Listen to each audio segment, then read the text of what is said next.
mineralogists work as a mineralogist up until you reach here, past retirement, which is where I am. So it's really your career throughout your working life. I've divided this into two parts. On the left here is the lateral learning, which you can do, the background learning to give you more information about what you're going to do with your applied mineralogy. These are the academic options. As you'll see, if you're at university at the moment, you are probably an undergrad, but you might be a postgrad. And if you do postgrad studies, you can do that later on in life as well. On the right-hand side of the diagram, it's all about the training that you will get at work. So this is the training that your employer will give you. At first, it will be basic work training, and later on, it will be career development courses. And you have to remember that there might also be courses and conferences that you can attend by yourself, which will help you. It will make your career more interesting, and it will probably advance your career. So the overview of what I'm going to talk about very quickly, I've just really mentioned it, is first we'll deal with the left side, academic learning. Then we'll deal with work training, development courses, and career path pointers towards the end of that. Now, I have included some examples from my own case because I am a female mineralogist, and it says that I'm going to talk about my experiences as being a female mineralogist. I didn't make up this, by the way, Igor suggested it. But so that's what we're going to do. So let's get started. Oh, helps if it moves. There we go. Right. If you want job satisfaction, you need something that you enjoy doing.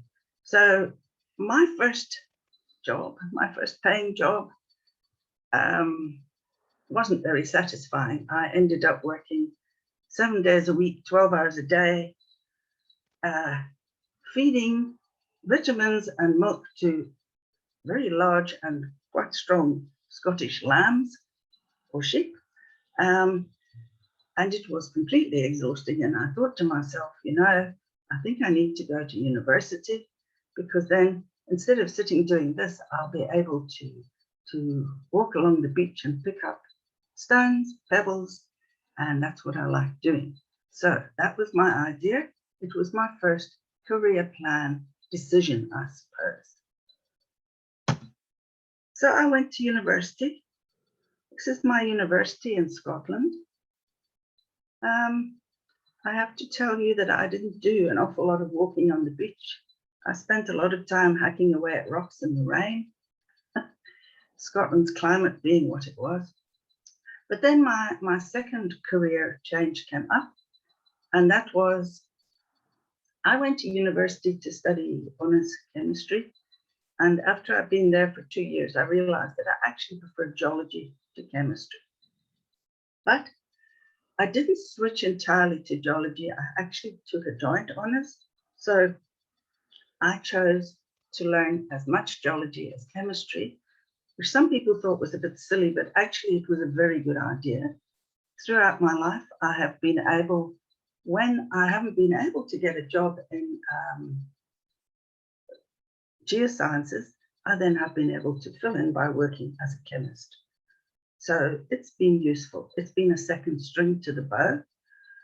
And eventually I graduated, as you can see, still in the rain.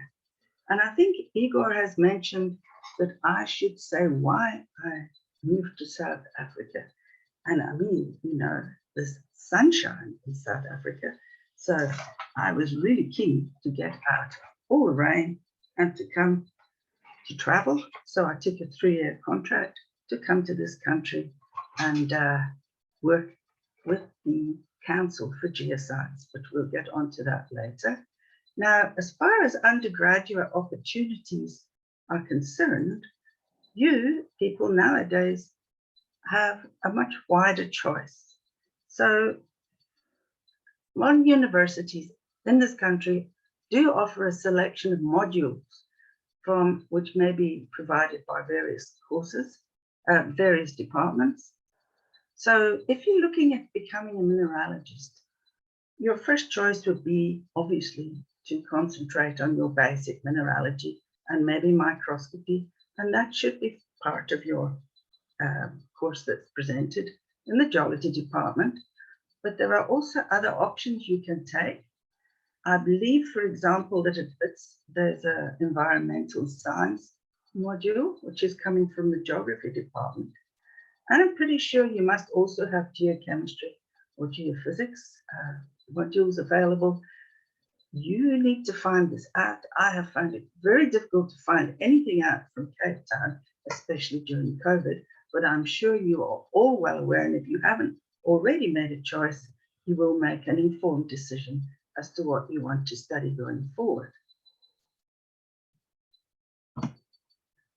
That brings us on to the postgraduate opportunities. So it's also on the academic side. You can supplement your mineralogical knowledge with more lateral learning by taking a master's degree in geology with a mineralogical flavor to it, or you can take one in applied mineralogy, possibly in process mineralogy. You can do this at any time, really. You can do it straight after graduation while you're still at university, or you can do it later on in your career. Some factors that will decide this is that some employers only select master's levels applicants. If this is the case, then obviously you need to try and get your master's fairly soon after you graduate. But, well, my experience was that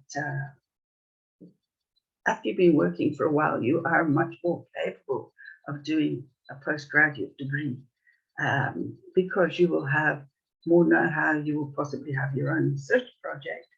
And also, employers may subsidize or even finance your study totally, which is an excellent thing, as we know. Right, second slide on postgraduate opportunities.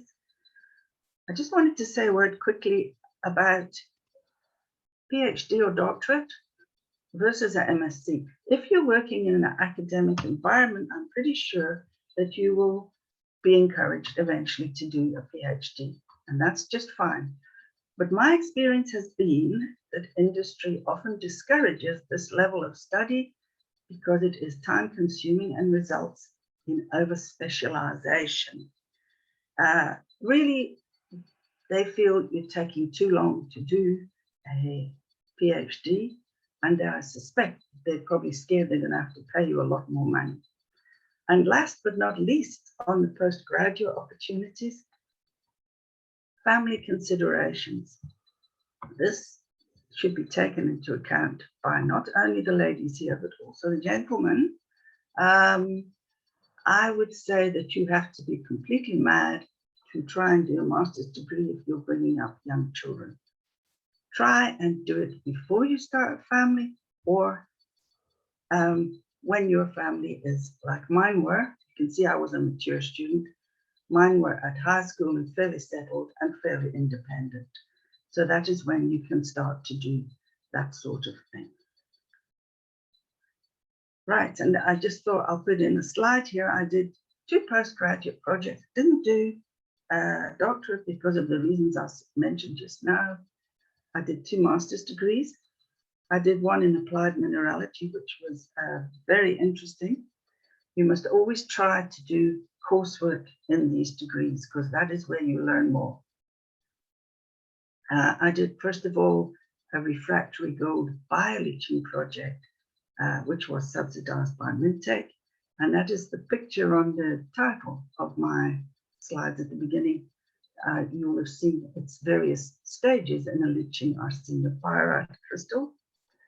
Then about 10 years on, when I was working for Anglo, I was able to do a master's in pyrometallurgy, This was to back up the metal losses slag project that we were doing with the furnaces, and that was completely financed and very, very interesting as well. Okay,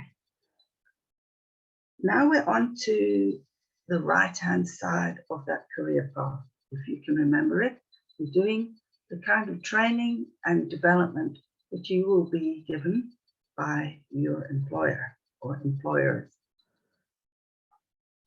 When you first start out after graduating, they will teach you, or they should teach you, core mineralogy as it applies to your position, so as it affects your job.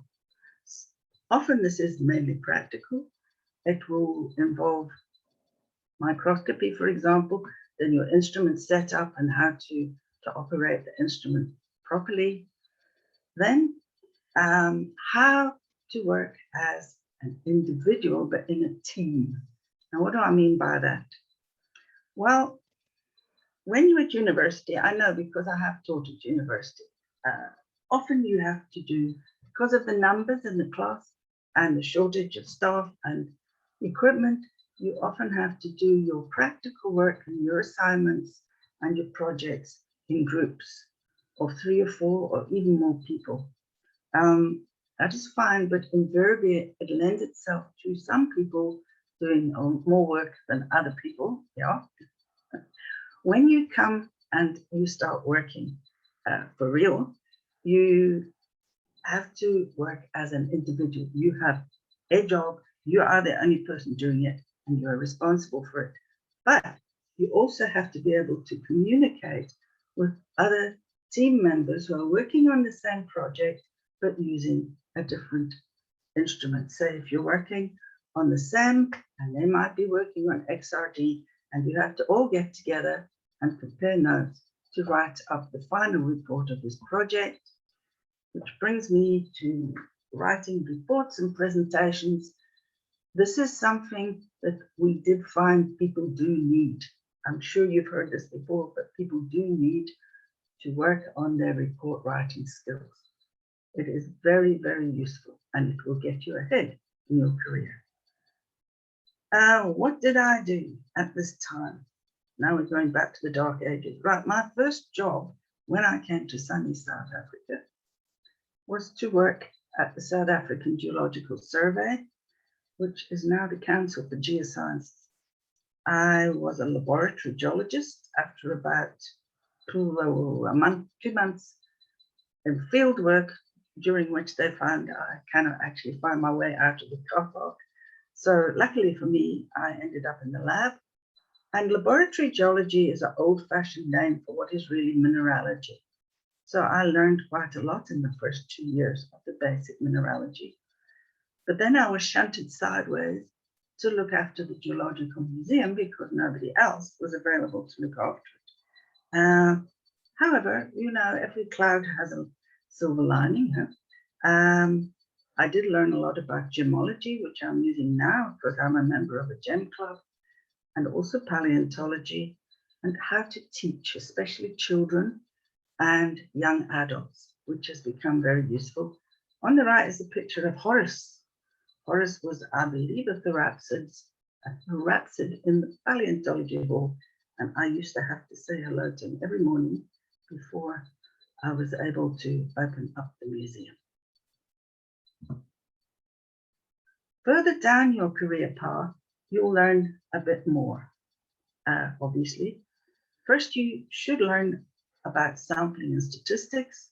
These are both very important, sometimes quite difficult subjects, but if you don't get your sampling and your stats right, you're not going to get decent results. Then you need to know about sample prep for all sorts of things, for XRD, for microscopy, for analysis, for microanalysis. You need to know how to do sample prep. You need to know how to run instruments such as the X-ray diffractometer and the X-ray fluorescence analyzer.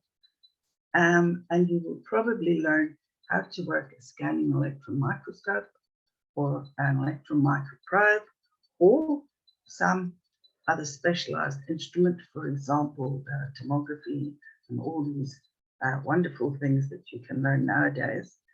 And then, very importantly, you should start inquiring, if you're not told, as to the reasons behind investigations.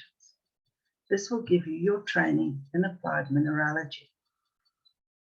Now, I was very lucky because my further training was acquired, most of it, in a couple of years that I spent in an engineering research group in Durban.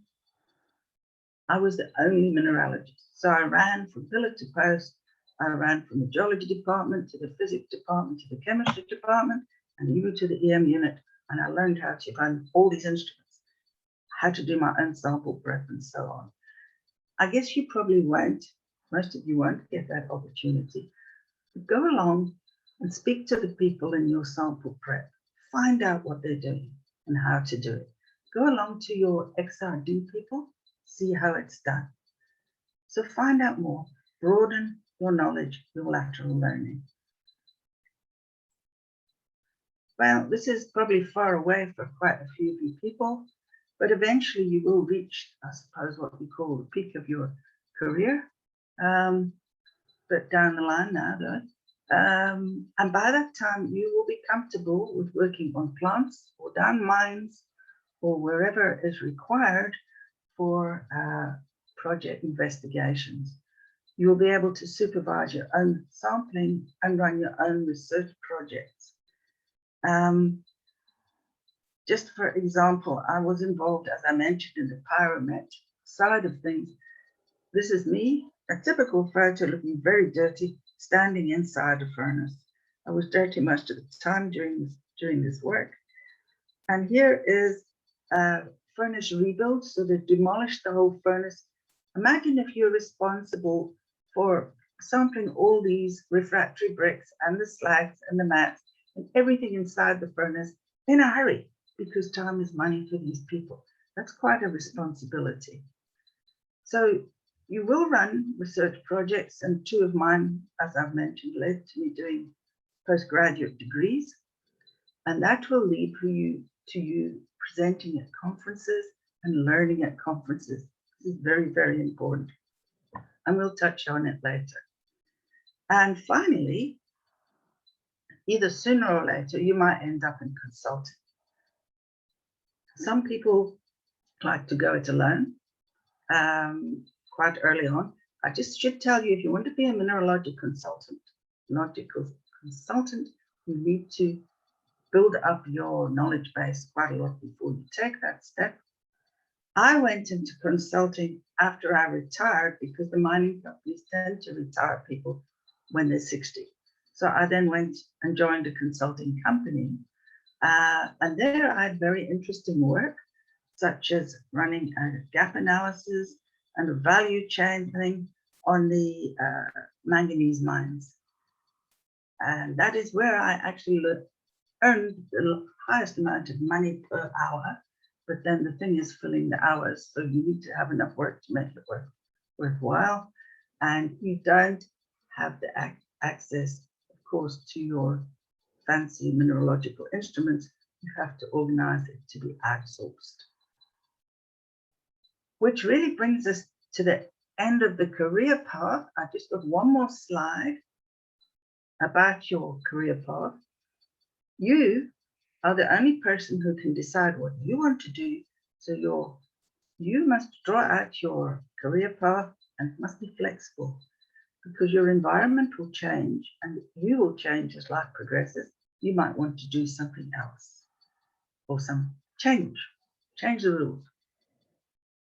And quick warning about specialization. I know Igor actually touched on this in his talk last month. You should try not to become too specialized. I became very specialized running an electron microprobe, and I worked on one for many years for a couple of different companies, and it was really great for research. But because the maintenance of these instruments and the replacement of them are very expensive, it means that you are restricted, you're kind of tied to that instrument, and also there is no way you could start up on your own or move out on your own after retirement by forking out 10 million rand or whatever it is for a microprobe. All right, so bear that in mind. Always try and get as broad a skill as you can. Then as far as subject specialization is concerned, you need to just watch out. If you want to become a specialist, make sure that the flavor of the month at the moment is still going to be in fashion within a couple of years. So your subject must be relevant.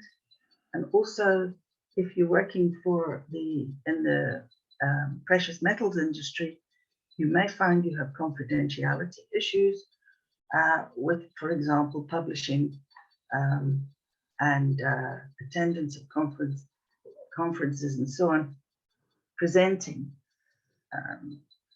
This might be a problem for you.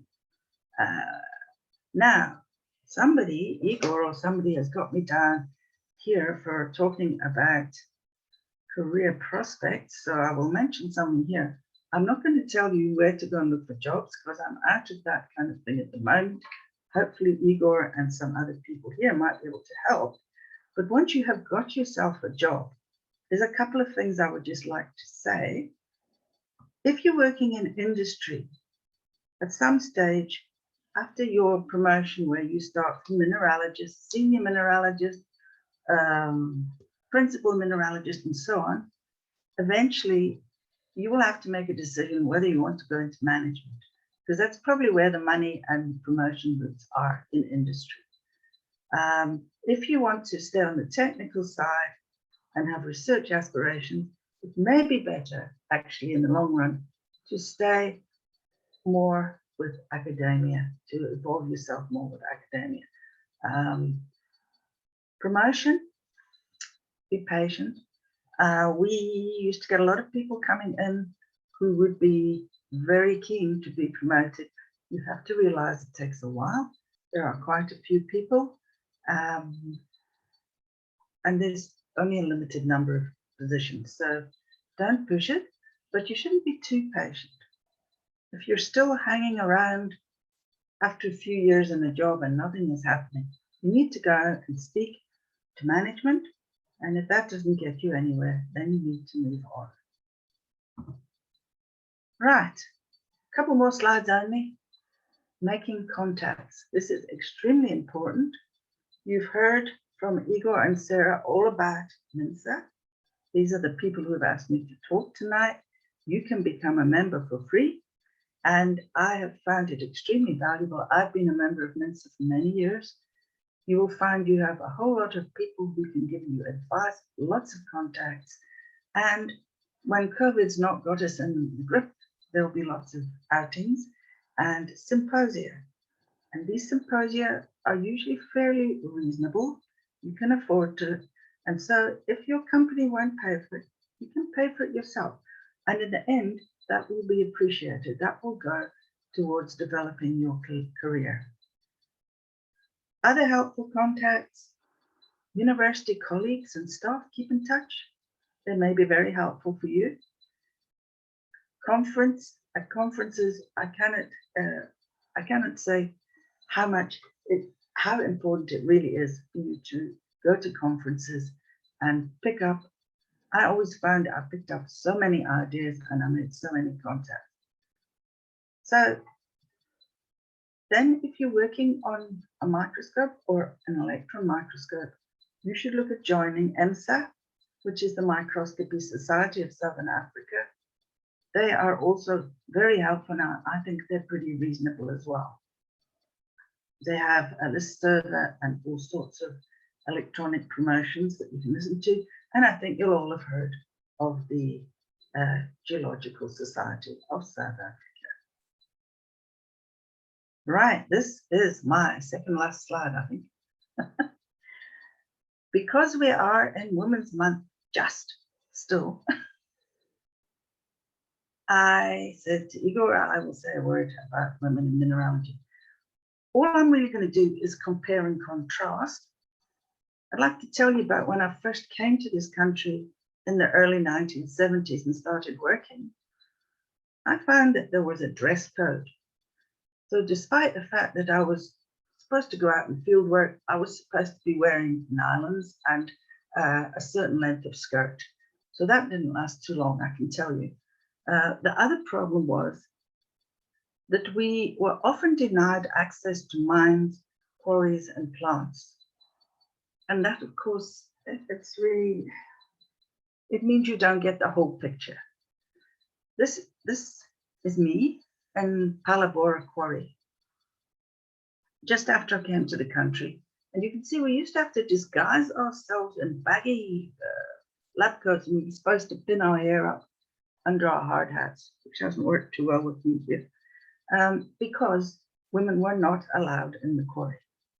So that was the only way we were able to get in. Salaries, perks, promotions, as with other industries and in most countries over the world, I think, in those days, yes, men got paid more, and they got the perks like the housing allowance, and they got the promotions, except for one, which I can remember. We used to get, I don't know if it was a day or half a day. I think it was half a day off every month for medical reasons, because we were ladies. And of course, we all looked forward to this so that we could go shopping. Anyway, seriously now, present day, things are a lot better for women, as far as I can see, although there will always be, you can always work on it.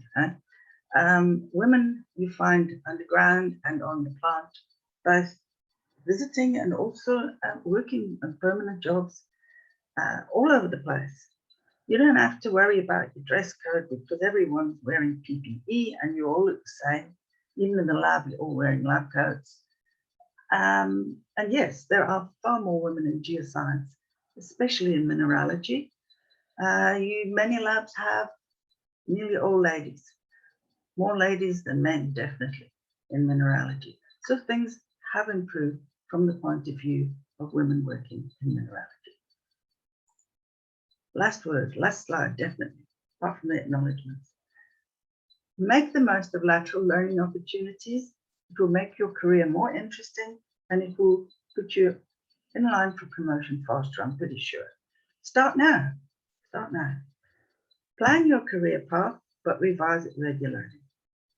Make useful contacts. Remember both to give and to take. Attend as many conferences and symposia as you can that's relevant to your subject, even if you have to pay a bit of money yourself. And last, but very, very important, you should not work anywhere that makes you unhappy. And that's it. Thank you, everyone. I think I certainly went over my time there. So I'm finished now. If I can remove my screen. Shall I remove my screen? If you want to, if you can. Thank you so much. Thanks, Lesley. I really enjoyed your talk. It was extremely comprehensive and so much relevant information. So I just want to let everybody who joined the talk to know that please feel free to raise your hand or ask a question. I have a couple of questions and I hope that Igor has some questions for you too, possibly. So you touched on this on your second last slide and so the question just follows on from that. What are some of the challenges you have faced as a female mineralogist over the many years of experience? And how did you overcome those challenges? Can you hear me still? Yes. Oh, okay. Well, I was never keen to go into management, I'll be honest about that. I was always more interested in the technical side of things. And as I said, in the industry, I think perhaps if you want to get promoted quickly, you need to be more involved in management. But again, I found that it's more important really to enjoy your work.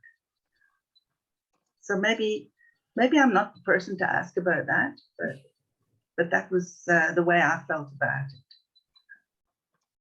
it. Okay, thanks. Igor has his hand up, so Igor, please go ahead. Hi, Lesley. I'm so glad that you mentioned some of those things that just totally slipped my mind. Things like that job satisfaction. I think the students need to be aware that, excuse me, if you work for some of these mega corporations, you know, you're going to encounter trying times, very psychologically distressing times. You're probably going to affect your health. You're going to get heart palpitations. And we certainly know of people who have tended towards more research university because, yeah, sure, you might not get paid as much, but on a psychological level, you do quite often far more better than those of us who went into industry. So I'm so glad that you pointed that out.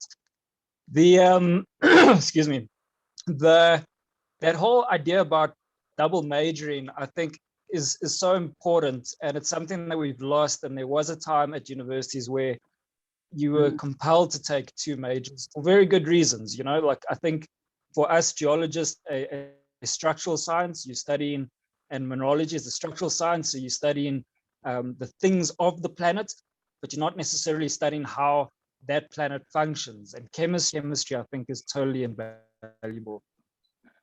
Super interested about that. You mentioned the confidentiality issues in consulting.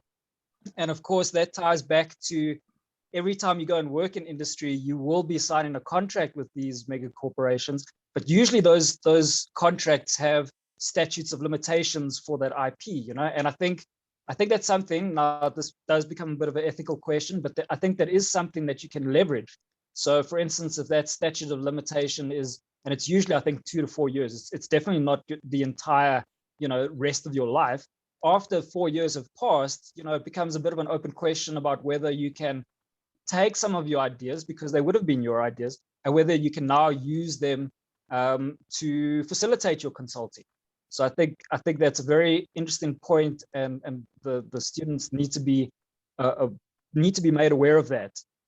And then, you know, that whole idea about promotions and stuff like that, I think we also need to appreciate that if you aggressively want to get promoted, sometimes it does you well to aggressively job hop between corporations rather than being, I think it comes back to your be patient but not too patient kind of thinking or ideas, because if you're too patient and you stick with one corporation, chances are you will get overlooked for promotion. But by possibly being aggressive with your job, you could, in that sense, kind of jump glass ceilings across super conferences, and how it is possible, especially for conferences from the MINSA side of things and MSSA. Those conferences are not very expensive. So if it comes to it and it's part of your career path and relevance, you know, pay for those conferences. And I'll relate a funny anecdote as well, because I remember approaching one of my previous bosses saying, you know, are you guys willing to pay for me to attend this conference? And the boss said no. And I decided, no, this is very important for my career path. So I'm going to go anyway. So I took a leave of absence, paid for the conference, and lo and behold, who did I see at that very same conference but the boss who had turned down my request, you know? So you honestly, it's such a good point. You need to decide your own career path, and you decide whether those conferences are relevant or not. And then if you go on them and if you pay for them yourself, the IP is yours. You have no obligations to return that knowledge back to the corporation that you're working for. So I thought I'd just finish on that anecdote, because that was such a nice point, such a very interesting point, and totally relevant. And thanks for this, Lesley. It was awesome. Oh, well, I'm sorry about all the problems with Zoom, but I just thought, let me just say something about this business of confidentiality. You know that I did a master's degree for a platinum producing company, and we got around that by actually studying the behavior of the base metals instead of the platinum group metals in the furnaces, because they followed the same route. So you can do a little bit of getting around it if you want to do study that you can work with in the open, yeah. Thanks, Lesley, and thanks, Igor. That was a really good point, that it's important to be in charge of your own career and make the decisions that you think are best for you. I have a few questions from our social media, so I'm just going to go ahead.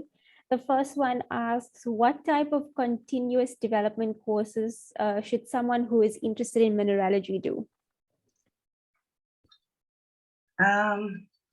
Specifics, I'm not sure, but we did give some ideas here. You should all get the basics at university. And then I have to tell you, I have not been able to find out what the mineralogical course contents of the universities up in Gauteng is. And I think it's just at the moment, it's because of the COVID problem. I can't get answers from people, but you are there in Gauteng, well, most of you are, and then I think you need to actually ask what courses are available, say from the universities or from the various, like from MINSA or from MINSA. Do you agree with that, Igor? I would just add that you need to consider that continuous professional development is not just exclusive to attending conferences and stuff like that. So for instance, the way the GSSA has structured their continuous professional development is that, for instance, you have a certain allocation of reading hours or research hours. So you can automatically claim for that and use those to do that kind of stuff.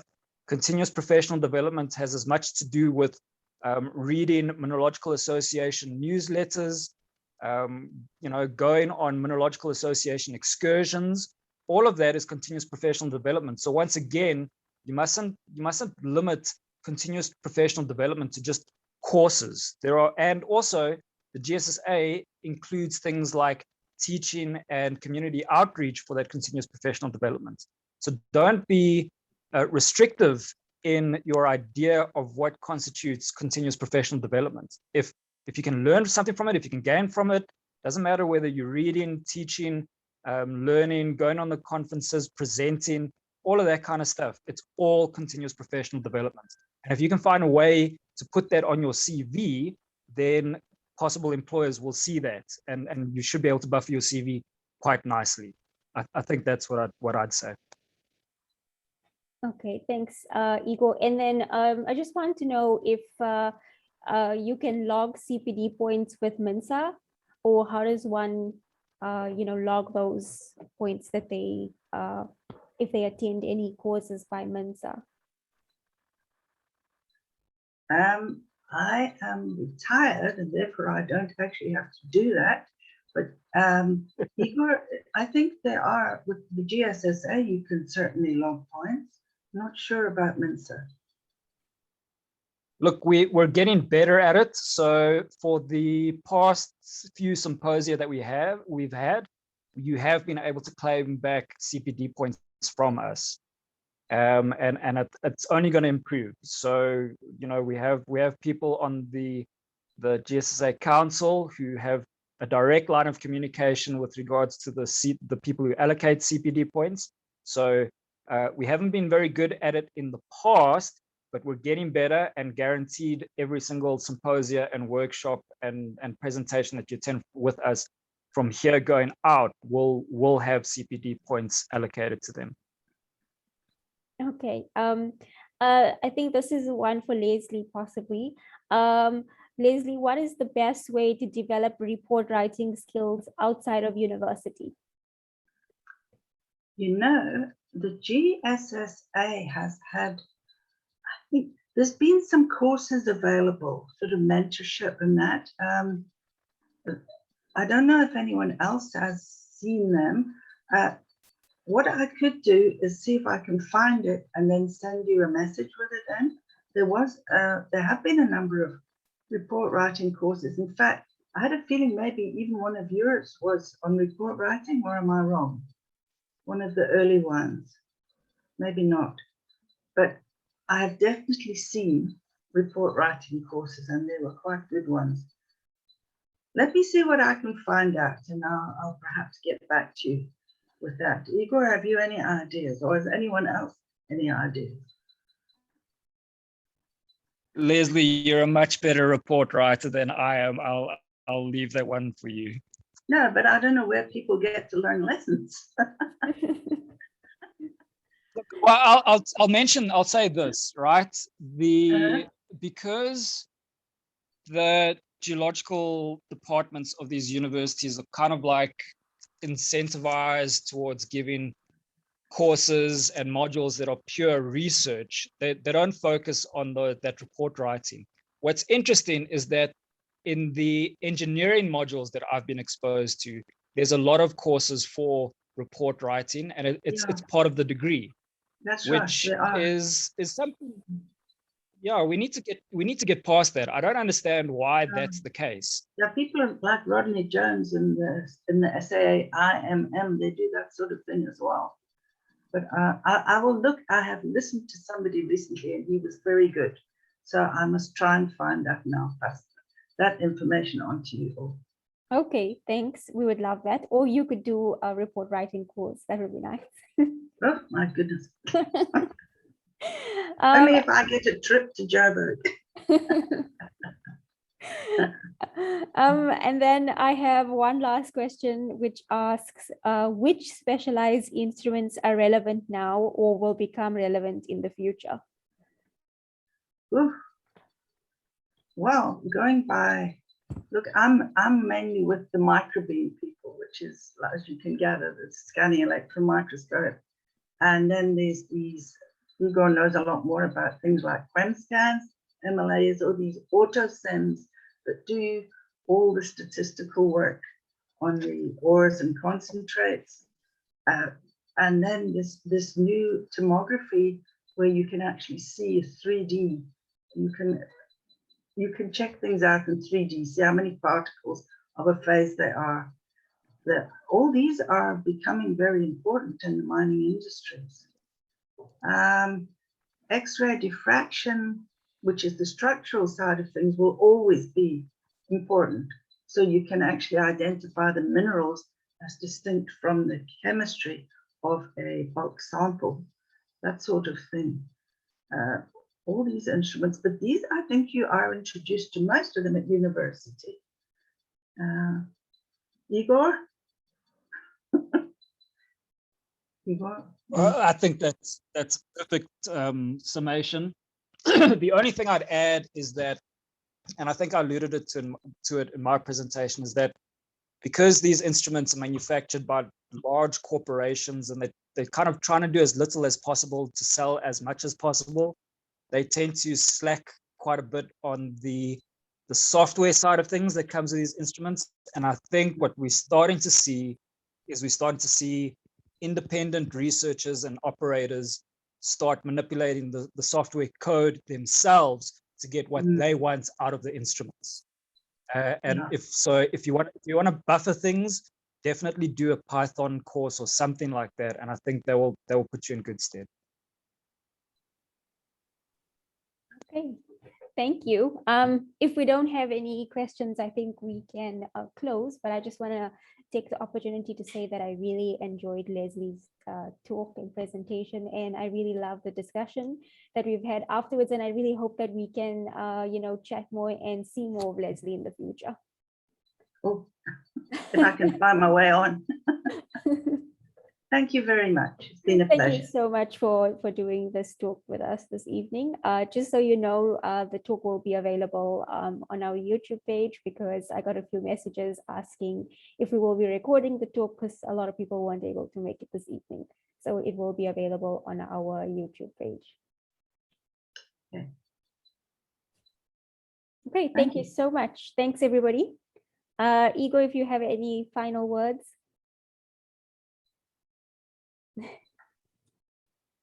No, I thought that was awesome. Thank you very much, Lesley. I really appreciated that. Pleasure. Thank you.